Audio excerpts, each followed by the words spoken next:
Alhamdulillah ya, menikmatin rujak mie nih. Disiram cukong. Ini diaduk ya. Nah, rujak mie itu makanan Palembang ya. Nih, mie disiram dengan cukong, ditambah pempek ya, sama tahu nih, tahunya nih. Pak Yudi lagi makan rujak mie.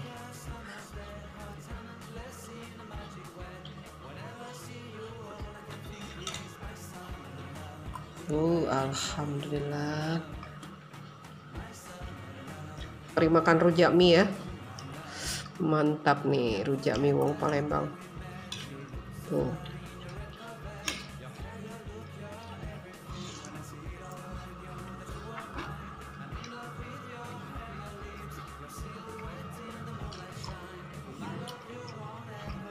Tuh pempek lenjernya.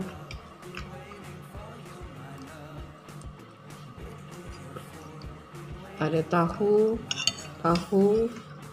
nih ya.